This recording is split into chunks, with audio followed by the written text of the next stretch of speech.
नमस्कार, आप देख रहे हैं राष्ट्र प्रथम और मैं हूं आपके साथ में शोभित पाठक। न्यूज रूम लाइव में सभी दर्शकों का बहुत बहुत स्वागत है।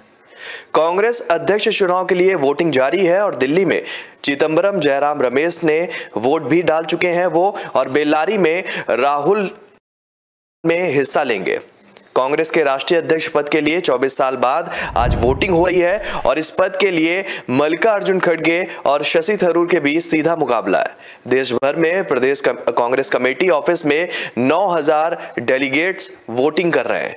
वोटिंग से पहले शशि थरूर के लिए चुनाव के नियमों में बदलाव भी किया गया है। थरूर को राजस्थान, मध्य प्रदेश, छत्तीसगढ़ में पोलिंग एजेंट नहीं मिले थे। पार्टी ने जिसके बाद किसी कार्यकर्ता को पोलिंग एजेंट बनाने की हरी झंडी दे दी और कांग्रेस संविधान के मुताबिक वोट डालने वाले डेलीगेट्स ही पोलिंग एजेंट हो सकते हैं। इसी मुद्दे पर सीधे जुड़ेंगे हमारे वरिष्ठ सहयोगी जिगर पांड्या जी से और जानेंगे कि जिस दिन का इंतजार लंबे अरसे से किया जा रहा था और हर दिन इस दिन के लिए नए नए मोड़ जो है वो लगातार सामने आ रहे थे, आज वो दिन आ गया है। आज वोटिंग जारी है, यहां तक कि सोनिया गांधी और प्रियंका गांधी ने भी वोट डाल दिया है। क्या कुछ कहेंगे, उम्मीदवारी किसकी बनती हुई दिखेगी? देखो शोभित, उम्मीदवारी तो मतलब मल्लिकार्जुन खड़गे जो है वो ही बनने जा रहे हैं। वो तो मतलब बार बार हमने भी बोला है और बाकी लोगों ने भी बोला है, क्योंकि गांधी परिवार जो चाहता है वो ही होगा। और इसके पहले अशोक गहलोत जी का नाम था, लेकिन जो पूरा जो हमने देखा और जो खेल खेला गया उसके ऊपर भी हमने बहुत सारी चर्चा यही से की थी, न्यूज़रूम में से ही की थी। लेकिन आज बात कर रहे हैं कि जिस दिन का इंतज़ार कर रहा था पूरा देश, वो घड़ी आज आ चुकी है। आज वोटिंग चालू है और 9000 से ज़्यादा डेलीगेट्स मतलब कि वोटर जो है कांग्रेस के, वो वोटिंग भी कर रहे हैं। मुकाबला है शशि थरूर और मल्लिकार्जुन खड़गे के बीच में। अब 24 साल के बाद पहली बार ऐसा होगा कि गांधी परिवार से बाहर का कोई कार्यकर्ता ये अध्यक्ष पद के पर बैठेगा। अब इस पद के लिए मल्लिकार्जुन खड़गे जीतेंगे या नहीं जीतेंगे उसकी चर्चा तो हम कर ही नहीं सकते, क्योंकि ऑब्जेक्टली वो ही जीतने वाले हैं। लेकिन बात वो है कि बाहर ऐसा विपक्ष को खास करके समझाना है कि जो आरोप प्रत्यारोप होते रहे कि कांग्रेस में जो अध्यक्ष पद है वो गांधी परिवार चाहता है उसको ही मतलब वही बनेगा या गांधी परिवार ही में से कोई सदस्य बनेगा, तो ये लोकतांत्रिक प्रक्रिया कांग्रेस में है वो बताने के लिए या विपक्ष का मुंह पे ताला लगाने के लिए पूरी प्रक्रिया की गई। उसमें शशि थरूर G23 के जो नेता में से आते हैं, उन्होंने भी अपनी इच्छा जताई थी। हालांकि उनको जब जिस राज्यों में वो अपना प्रचार करने के लिए या कार्यकर्ताओं को मिलने के लिए गए तब क्या हालात थे, उन्होंने अपने मन की बात जो की थी उसकी भी हमने चर्चा की थी। शशि थरूर ने तो वहाँ तक बोल दिया था कि कोई मुझे लेने के लिए या छोड़ने के लिए भी कोई बड़ा नेता आता नहीं है। उसके सामने मल्लिकार्जुन खड़गे जहाँ जहाँ गए वहाँ बहुत सारी तादाद में कार्यकर्ता से लेके राज्य के PCC के जो अध्यक्ष रहे हैं उनके बाद बहुत सारे नेता जो है वो भी उनको मिलने के लिए जाते थे, उनकी बात सुनते थे। तो ये जो गैप जो थी, डिफरेंस जो था वो भी सामने आया है। लेकिन वोटिंग से पहले शशि थरूर के लिए जो नियम में बदलाव किया गया, ये भी अच्छी बात है कि एक सॉफ्ट कॉर्नर रखा गया कि जहाँ जहाँ उनको जो पोलिंग बूथ पे जो एजेंट उनको नहीं मिल रहे थे, राजस्थान आपने बताया, जैसे मध्य प्रदेश, हरियाणा, तो किसी भी कार्यकर्ता को पोलिंग एजेंट बनाने की हरी झंडी भी दे दी थी। और कांग्रेस के संविधान के मुताबिक वोट डालने के लिए डेलीगेट्स ही पोलिंग एजेंट होता है। अब रही बात भारत जोड़ो यात्रा की, तो कर्नाटक में भारत जोड़ो यात्रा चल रही है, तो उसके अंदर 40 से ज़्यादा डेलीगेट्स शामिल है जो पैदल चल रहे, तो उनके लिए भी स्पेशल बूथ बनाया गया है। सभी लोगों ने वहाँ पे वोट भी डाला हुआ है। उससे आगे हम बात करें तो सोनिया गांधी, मनमोहन सिंह, प्रियंका गांधी समेत 75 डेलीगेट्स ने दिल्ली में कांग्रेस मुख्यालय में जाकर वोटिंग कर ली है। वोटिंग सुबह 10 बजे से शुरू हो चुकी थी, फिलहाल 12 बजे हुए हैं, तो बहुत सारे डेलीगेट्स ने अपने वोट डाल चुके हैं। जो डेलीगेट्स वोट डाल नहीं सके हैं वो भी शाम 4 बजे तक ये पूरी प्रक्रिया के तहत वहाँ जाएंगे और वोटिंग अपनी मतलब जो वोटिंग की पूरी प्रक्रिया है उसमें हिस्सा ले सकेंगे। मतपत्र अपनी पसंद के प्रत्याशी के आगे सही का निशान मतलब टिक मार्क करना है और उसको फोल्ड करके मत पेटी में डालना है। यहाँ पे वो सिक्का जो हम बैलेट पेपर पे मारते थे ऐसा कुछ नहीं है, एक टिक मार्क कर लेना है नाम के आगे और उसको वोट मतलब डाल देना है। ये जो नियम है वो कांग्रेस के जो अंदर के अंदरूनी जो लोकतंत्र के रहते हैं उसी प्रकार से है।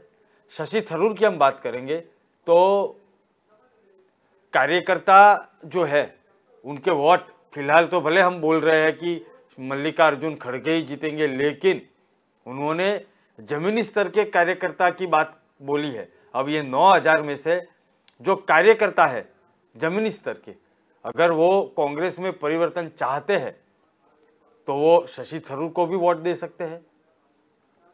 रही बात शशि थरूर और खड़गे की, तो एक दूसरे को बधाई भी दे दी है और शुभकामनाएं भी दे दी है कि परिणाम जो कुछ हो लेकिन हम सहयोगी तो है। ये बात भी सही है। मल्लिकार्जुन खड़गे की हम बात करें तो उन्होंने बताया कि ये आंतरिक चुनावी हिस्सा है, इससे हम एक दूसरे से कभी भी मतलब दूर नहीं हो सकते। मैत्रीपूर्ण जो भावना है एक दूसरे के सामने वो बरकरार रहेगी। तो ये जो कांग्रेस का एक लोकतांत्रिक जो प्रक्रिया है ये हेल्दी है वो समझाने की कोशिश भी की गई है। 36 पोलिंग बूथ स्टेशन पे अलग अलग राज्य में बूथ बनाए गए हैं और सबसे ज़्यादा उत्तर प्रदेश में है। ये भी एक बहुत बड़ी बात है। लेकिन ये चुनावी प्रक्रिया जैसे हम मतलब सुनते आए हैं कि ग्राम पंचायत का जो चुनाव हो या किसी निकाय का चुनाव हो और पोलिंग बूथ बनाया जाए, पोलिंग एजेंट होता है, वहाँ पे कोई जिम्मेदार जो कांग्रेस का कार्यकर्ता है उसको भी जिम्मेदारी दी गई होगी। लेकिन ये पूरी लोकतांत्रिक प्रक्रिया जो है वो आखिरी बार 98 में हुई थी। उसके बाद ये जो चुनाव की प्रक्रिया है वो हुई नहीं है। हालांकि सोनिया गांधी के सामने जितेंद्र प्रसाद जो थे वो 98 में मतलब चुनाव हार चुके थे और उसके बाद ये पूरी प्रक्रिया जो है कभी कोई चुनौती गांधी परिवार को पिछले 24 साल में मिली ही नहीं है। और शायद इस बार अगर गांधी परिवार से कोई सदस्य ये चुनाव पे होता तो ये 24 साल नहीं और कई साल तक कोई चुनौती दे भी नहीं सकता था, क्योंकि कांग्रेस में जो गांधी परिवार के प्रति वफादारी दिखाने का एक होड़ लगी हुई है वो फिलहाल मतलब गांधी परिवार से ही, राहुल गांधी हो या सोनिया गांधी हो, उन्होंने ही स्टॉप कर दिया कि भाई गांधी परिवार में से कोई सदस्य इस चुनाव में हिस्सेदारी नहीं लेगा या अध्यक्ष भी नहीं बनेगा। तो ये नाम आया मल्लिकार्जुन खड़गे। इसके पहले नाम आया था जो राजस्थान के मुख्यमंत्री है उनका, लेकिन वो पूरा सिलसिला हमने मतलब चर्चा कर लिया तो इसे फिर से हम दोहराएंगे। लेकिन खड़गे साहब जो है भले गांधी परिवार से कोई चुनाव नहीं लड़ रहा है, लेकिन खड़गे साहब गांधी परिवार के आशीर्वाद से आज चुनाव लड़ रहे हैं और आने वाले दिनों में ये नाम कांग्रेस के अध्यक्ष पद के लिए चुना भी जाएगा। इंटरेस्टिंग वो है कि शशि थरूर जो है वो ये पूरी चुनावी प्रक्रिया में कूद चुके हैं और उन्होंने पहले दिन से ही बोल दिया था कि मैं चुनाव लड़ूंगा। वो गांधी परिवार से भी मिल चुके हैं, राहुल गांधी से भी मिल चुके हैं, भारत जोड़ो यात्रा का शुरुआत में हिस्सा भी बने हुए थे राहुल गांधी जी के साथ। उसके बाद सोनिया गांधी को भी वो दिल्ली में मिल चुके हैं, अलग अलग राज्यों का दौरा कर चुके हैं। तो उनकी इच्छा तो है कि मैं कार्यकर्ता को जो इच्छा है कि एक मजबूत अध्यक्ष कांग्रेस को चाहिए जो विपक्षी दल खास करके भाजपा को टक्कर दे सके। तो शशि थरूर तो मतलब अपने आप में एक, जैसे हम मल्लिकार्जुन खड़गे की बात करते हैं तो वो 50 साल से कांग्रेस के कार्यकर्ता शोभित रहे हुए हैं और अलग अलग जिम्मेदारी भी निभाई है। तो शशि थरूर की भी हम आज बात कर लेंगे, क्योंकि शशि थरूर जो है वो मतलब ऐसा तो नहीं है कि कोई आम आदमी से सीधा कांग्रेस अध्यक्ष पद के लिए मतलब जीत जाएगा, ऐसा नहीं है। शशि थरूर कांग्रेस डेलीगेट्स के अंतरात्मा की आवाज़ पर अगर वोट डालने के लिए कह रहे हैं और अगर चुनाव में वो जीत जाते हैं तो ये रिकॉर्ड भी बन सकता है ना। ऐसा ज़रूरी नहीं है कि कांग्रेस में वो 14 साल पहले कांग्रेस में शामिल हुए थे और उनकी जो पॉलिटिकल कैरियर है वो भी एक बहुत बड़ी इंटरेस्टिंग है। 3 बार वो सांसद बन चुके हैं, 2 बार केंद्रीय राज्य मंत्री बन चुके हैं और इसके पहले वो क्या करते थे, 14 साल पहले क्या करते थे, तो उनका पॉलिटिकल कैरियर का ग्राफ फिलहाल भले कभी नीचे दिखाई दिया ही नहीं है क्योंकि वो 3 बार संसद भी बन चुके हैं, लेकिन इसके पहले वो क्या करते थे वो भी एक इंटरेस्टिंग है। और हम ये जो है वो थोड़ा शॉर्ट में भी हमारे दर्शकों को हम बता पाएंगे। देश विदेश में कुल 5 चुनाव वो लड़ चुके हैं। अब देश में तो ये लड़ चुके हैं लेकिन विदेश में कैसे लड़ चुके हैं, और एक चुनाव जो है वो हार चुके हैं। और अपनी पॉलिटिकल कैरियर में 5 चुनाव उन्होंने जब लड़े हो तब स्टूडेंट यूनियन से लेकर यूएन महासचिव तक का चुनाव उन्होंने लड़ा हुआ है। और इन 5 का ब्यौरा मैं आपको बताऊं तो 1973 मतलब कि 1973 स्टीफन कॉलेज का छात्र संघ का चुनाव था, उसमें उन्होंने जीत हासिल की थी। अब उसके बाद 2006 में यूएन महासचिव का चुनाव जो था उसमें कोफी अन्नान के रिटायर होने के बाद संयुक्त राष्ट्र महासचिव पद के लिए भी चुनाव लड़ा था और भारत सरकार से हरी झंडी मिलने के बाद ये मुकाबले के लिए शशि थरूर चुनाव में उतरे थे। यूएन के संविधान के मुताबिक सुरक्षा परिषद के 15 सदस्य इसमें वोट डाल सकते हैं। अब अमेरिका के वीटो की वजह से इस चुनाव में थरूर की हार हुई थी और यूएन के महासचिव वो नहीं बन पाए थे और थरूर भारत लौटे और कांग्रेस में शामिल हो चुके थे। अब इतनी बड़ी हस्ती हो जो यूएन का चुनाव भी, महासचिव का चुनाव भी लड़ सके और 2009 में वो कांग्रेस में शामिल हुए थे, तो ये पूरी इंटरेस्टिंग घटना है उनके लिए। अब मैं आपको बताऊं कि पीएचडी की डिग्री 22 साल में ले ली थी, तो ये शशि थरूर ने ली थी। 22 साल की उम्र में पीएचडी की डिग्री हासिल की थी और यूएन में नौकरी भी की हुई है। लंदन में उनका जन्म हुआ है और शशि थरूर अपनी शुरुआती पढ़ाई मुंबई से की भले की, लेकिन लंदन में उनका जन्म हुआ था और दिल्ली में भी अलग अलग जगह पे उनकी पढ़ाई हुई है, एमएचडी हुई है, एमए हुआ है। लेकिन 22 साल की उम्र में जब पीएचडी की डिग्री कंप्लीट कर ली और फ्लेक्चर स्कूल के इतिहास में सबसे कम उम्र के ये विद्यार्थी भी रह चुके हैं और उसके बाद यूएन में विशिष्ट पदों पर उन्होंने काम भी किया है और वो 30 साल तक काम किया है। तो ये बहुत बड़ा, मतलब शशि थरूर की हम बात करें, मल्लिकार्जुन खड़गे को तो सब जानते हैं, लेकिन शशि थरूर कौन है, तो आज ये मुझे बताना चाहिए था और मैंने ये मौका मतलब उठा लिया है कि शशि थरूर उनकी जिंदगी में सुपर स्ट्राइकर भी रहे हैं। जी शोभित। बिल्कुल, निश्चित ही तौर पर शशि थरूर जो हैं वो कई उन्होंने उपाधियां भी हासिल की और बहुत अच्छे वक्ता भी माने जाते हैं, क्योंकि देश में नहीं विदेश की ही नीतियों में कई बार वो जो है सवाल जवाब करते हुए भी अपनी छाप उन्होंने अलग से छोड़ी थी। एक सवाल इसी से जुड़ा हुआ आपसे पूछना चाहते हैं कि लगातार अध्यक्ष पद का चुनाव हो रहा है, 19 अक्टूबर को इसके नतीजे आ जाएंगे, कोई भी अध्यक्ष पद बनेगा, मल्लिकार्जुन खड़गे के जो है चांसेस ज्यादा है, लेकिन हम by the way Shashi Tharoor भी बन जाते हैं, चलिए मान लेते हैं एक पल के लिए, या इन दोनों में कोई भी एक बन जाता है, तो उसके बाद जो है बनने के बाद में कांग्रेस को संभालने के लिए क्या क्या बड़ी चुनौती होंगी, क्या क्या बड़े काम करने होंगे, जिससे जहां जो कांग्रेस है जहां पर उसका ग्राफ खत्म होता जा रहा है वो किस तरीके से मजबूत होती हुई दिखेगी। तो जो भी अध्यक्ष बनेगा उसकी पहली चुनौती किस तरीके जानना चाहता है। जी बिल्कुल, ये जो सबसे पहली चुनौती है कि कांग्रेस को एक साथ लेके सभी जो वरिष्ठ नेता है वो राज्य के हो या राष्ट्रीय स्तर के, सभी को एक टेबल पे लाना है जो जुटवाद में बटे हुए हैं। सबसे मुश्किल काम अगर मल्लिकार्जुन खड़गे के लिए है तो ये है, और दूसरा है G23 के जो नेता है उनमें से शशि थरूर भी है, और पहली मीटिंग जो थी 2022 में वो भी उनके घर पे ही हुई थी। तो G23 के जितने नेता फिलहाल कांग्रेस के अंदर बचे हुए हैं, बहुत सारे लोगों ने कांग्रेस छोड़ दी है, लेकिन जितने नाम बचे हुए हैं उन लोगों को भी साथ लाना होगा। उनको बगावती नज़र से देखा जाए या उनकी कोई बात सुनी न जाए तो कांग्रेस को नुकसान ही है।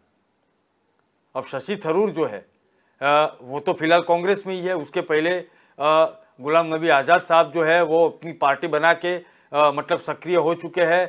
कांग्रेस की राजनीति को कश्मीर में धक्का देने की बात मतलब जो लग रही है वो भी सच सामने आई हुई है। कांग्रेस को बहुत बड़ी कड़ी चुनौती अगर दे सकते हैं तो वो गुलाम नबी आज़ाद है, जो पीढ़ कांग्रेसी नेता थे, 50 साल तक कांग्रेस में रहे और सेवा भी की है। तो ऐसे जो मतलब दिग्गज नेता थे, बुद्धिजीवी वर्ग में जो गिने जाते हैं, उन लोगों को साथ में लाना होगा। वो राज्य में भी है, स्टेट लेवल पे भी है, जिला स्तर पे भी है और राष्ट्रीय स्तर पे भी है। जैसे शशि थरूर मानते हैं कि कार्यकर्ता की हमको सुननी पड़ेगी और कार्यकर्ता को हमको साथ में लाना पड़ेगा, तभी कांग्रेस मजबूत होगी। ये सबसे बड़ी बात है और उन्होंने की है। तो अगर मल्लिकार्जुन खड़गे बनते हैं फिर भी ये चुनौती है, या शशि थरूर बनते हैं फिर भी ये सबसे बड़ी चुनौती है। कांग्रेस को एकजुट करना है। अगर भारत जोड़ो यात्रा का परिणाम की हम कल ने जो चर्चा की थी, अगर कांग्रेस मजबूती से उभर रही है ये यात्रा के दौरान, तो उसका लाभ अध्यक्ष को उठाना चाहिए। वरना ऐसा होगा कि राहुल गांधी ने 3500 किलोमीटर पदयात्रा की, लेकिन उसके बाद जो परिणाम था वो सिर्फ शून्य मिला है। ऐसा ना हो जाए, क्योंकि कांग्रेस के सामने सबसे बड़ी चुनौती है कि जिस राज्यों से नामशेष धीरे धीरे हो रही है या हो चुकी है, उसमें भी उसको सत्ता तक पहुंचना है। जैसे मैं एग्जांपल दे दूंगा, उत्तर प्रदेश हो, गुजरात हो, आंध्र प्रदेश हो, दक्षिण के सभी राज्य। एक जमाना था कांग्रेस उसके ऊपर राज करती थी और राज्य सरकार में बहुत सालों तक राज किया है। और मैं वहां तक नहीं रुकूंगा, मैं लोकसभा तक जाऊंगा। 8 से 8 साल पहले भी कांग्रेस का ही प्रधानमंत्री भारत देश का था। 8 साल के पहले जब गठबंधन हुआ तब कांग्रेस को भले गठबंधन करना पड़ा, लेकिन प्रधानमंत्री तो कुछ अपवाद के बाद भी कांग्रेस के ही मिले हैं। लेकिन संपूर्ण बहुमति तक जाना, जैसे फिलहाल भाजपा को मिली है, जनादेश भाजपा को मिला है, और प्रधानमंत्री नरेंद्र मोदी जिस सीटों के आंकड़ों के साथ बैठे हुए हैं उसी आंकड़ों को भी छूना है। तो ये बहुत बड़ी चुनौती है। सबसे पहले तो कांग्रेस को एकजुट करना पड़ेगा, उसके बाद ये मुमकिन है। भारत जोड़ो यात्रा से कांग्रेस को लाभ मिल सकता है, लेकिन ये 300 के ऊपर के अंक जो है वो पाना तो वैसे भी मुश्किल है। जी शोभित। चलिए, बहुत बहुत धन्यवाद इस खबर पर हमारे साथ जुड़ने के लिए जिगर पांड्या जी। तो निश्चित ही तौर पर कह सकते हैं कि कांग्रेस के लिए अभी अध्यक्ष पद बनने के बाद अग्नि परीक्षा होना बाकी है, और किस तरीके से जो नव निर्वाचित अध्यक्ष बनेगा वो किस तरीके से कांग्रेस की कमान को संभालेगा और क्या क्या परिवर्तन करेगा, ये भी देखने वाली बात होगी। बढ़ते हैं बड़ी खबर की तरफ, क्योंकि दिल्ली में राजनीतिक हलचल और राजनीतिक गर्मी फिर से एक बार बढ़ गई है। और लगातार कह सकते हैं कि जिस तरीके से आम आदमी पार्टी भारतीय जनता पार्टी पर यह आरोप लगाती आई है कि गुजरात चुनाव में भारतीय जनता पार्टी हमसे डर गई है, और लगातार वो ये चाहती है कि भारतीय आम आदमी पार्टी के कार्यकर्ता है, जो नेता है, जो ईमानदार कार्यकर्ता है, ऐसा कहना अरविंद केजरीवाल का, उनको गिरफ्तार करने की प्रक्रिया शुरू हो गई है दिल्ली में। आज उससे ही बड़ी खबर एक निकलकर सामने आ रही है। मनीष सिसोदिया से सीबीआई पूछताछ कर रही है आज दिल्ली में, और इस दौरान दिल्ली के मुखिया केजरीवाल बोले हैं कि मनीष सिसोदिया और सत्येंद्र जैन आज के भगत सिंह है। ये बयान अरविंद केजरीवाल ने दिया है। थोड़ा सा विस्तार से बताना चाहेंगे। सीबीआई ने राष्ट्रीय राजधानी यानी कि दिल्ली में आबकारी नीति बनाने और उसको लेकर जो है सीबीआई ने कल सम्मन भेजा था मनीष सिसोदिया को, और लगातार उसको लेकर आज पूछताछ भी जारी है दिल्ली में। और इसको लेकर आम आदमी पार्टी कार्यकर्ता जो है वो सड़कों पर उतर आए हैं और जमकर हंगामा कर रहे हैं, प्रदर्शन कर रहे हैं और कह रहे हैं कि ये सरकार की मनमानी है। और लगातार अरविंद केजरीवाल का ये कहना है कि लगातार जिस तरीके से गुजरात चुनाव में हमारी बढ़त बनती हुई दिख रही है, इससे जो है भारतीय जनता या केंद्र में बैठी सरकार घबरा गई है और लगातार इसके चलते जो है मनीष सिसोदिया को सीबीआई के द्वारा सम्मन भेजा गया है और इसके बाद उनको गिरफ्तार भी किया जाएगा, ये कहना है अरविंद केजरीवाल का। और इसी मुद्दे पर जुड़ेंगे हमारे वरिष्ठ सहयोगी जिगर पांड्या जी से और उनसे ही जानेंगे कि आज की ये जो गिरफ्तारी को लेकर, अभी गिरफ्तारी हुई नहीं है लेकिन इसको लेकर भी केजरीवाल ने दावा कर दिया है कि पूछताछ के बाद गिरफ्तारी होगी और जब तक जो है गुजरात नतीजे सामने नहीं आ जाएंगे तब तक ये मनीष सिसोदिया को गिरफ्तार करके रखेंगे। क्या कुछ कहेंगे इस पूरी घटनाक्रम के ऊपर, क्योंकि लगातार शराब जो नीति है, आबकारी नीति है, इसको लेकर दिल्ली में भूचाल मचा हुआ है। सत्येंद्र जैन जो है इसको लेकर अभी वो भी गिरफ्तार हैं, वो भी अभी तिहाड़ जेल में बंद है, हालांकि उनकी मानसिक स्थिति अभी सही नहीं है,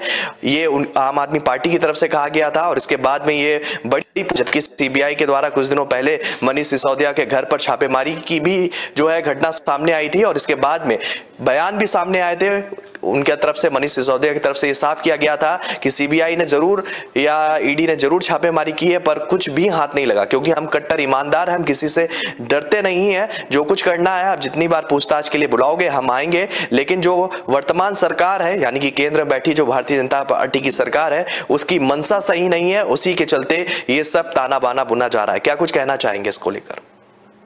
जी बिल्कुल, दिल्ली के उप मुख्यमंत्री मनीष सिसोदिया, और आज फिर से जो खबर आई कि जैसे कल ही आ गई थी लेकिन आज तो सीबीआई दफ्तर में उनकी जो पूछताछ जारी है वो लगभग 45 मिनट से जारी है। और आबकारी नीति बनाने के लिए और उसे लागू करने के लिए जो भ्रष्टाचार का आरोप लगा हुआ है उसी सिलसिले में ये पूरा मामला है।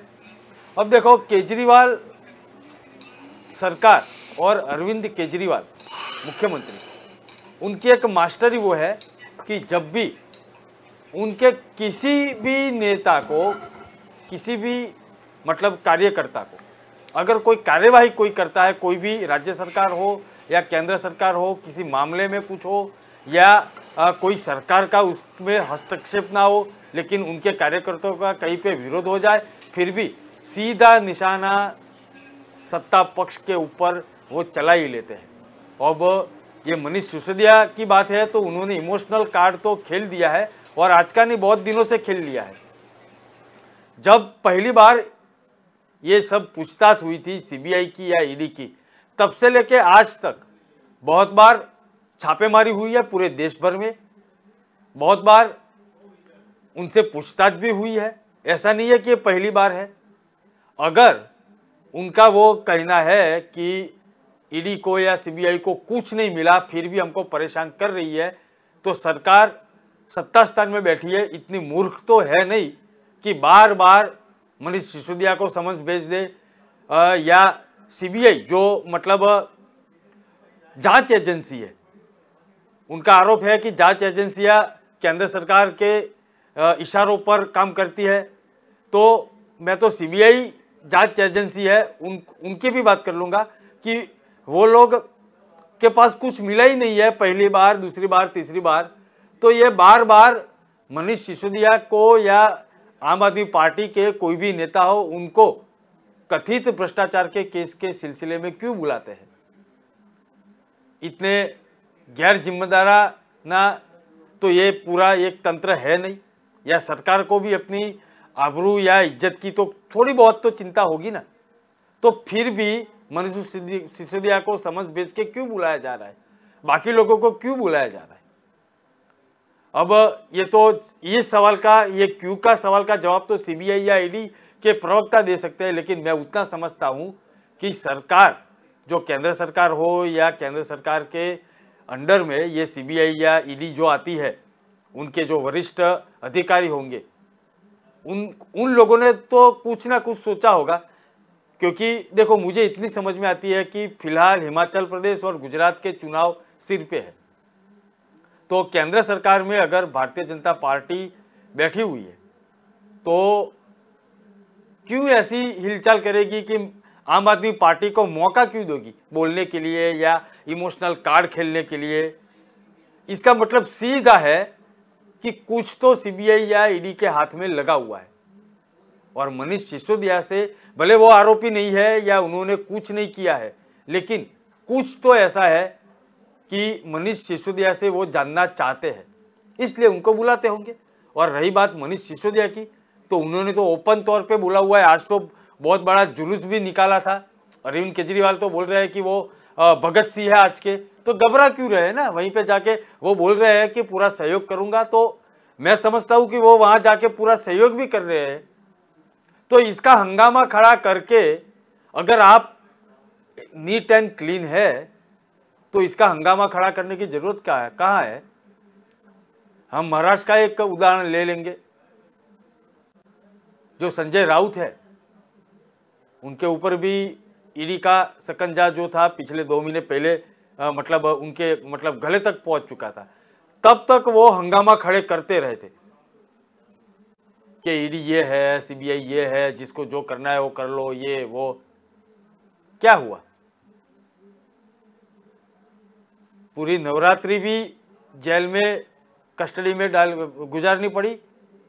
मैं समझता हूं उसके बाद ये दिवाली, उसके ऊपर आज सुनवाई है, हम चर्चा करेंगे कल, लेकिन आज जो सुनवाई चल रही है उसमें उनको दिवाली घर पे करने को मिल रही है या जेल में करने को मिल रही है। तो जेल में डालने के लिए कुछ तो वजूद सीबीआई हो या जांच एजेंसी किसी भी राज्य की हो या केंद्र सरकार की हो, उसके बाद कुछ होगा, तब ये न्याय पूरी प्रक्रिया है ना, न्याय प्रक्रिया है। क्यों उनको मतलब सीबीआई की एक तरफी बात तो वो कोई सुनेगा नहीं, उनके भी वकील होंगे, वो भी दलील करते होंगे। संजय राउत की मैं बात कर रहा हूं, तो उनको जमानत क्यों नहीं मिल रही? उसका मतलब सीधा है कि कुछ ना कुछ तो मतलब जांच एजेंसी के पास है। तो इसी केस में हम इनकी बात कर लेते हैं।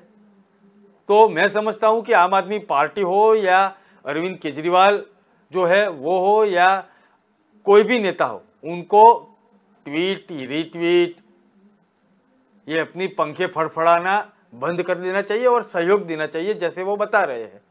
और रही बात जो प्रामाणिकता की, तो पूरा देश को अगर भरोसा है आम आदमी पार्टी की सरकार पे, और वो जैसे बोल रहे हैं कि हमारे जैसा प्रामाणिक राजकीय पार्टी कोई है ही नहीं, तो अपने खुद का सर्टिफिकेट वो खुद क्यों दे रहे हैं ना, खुद ही दे रहे हैं।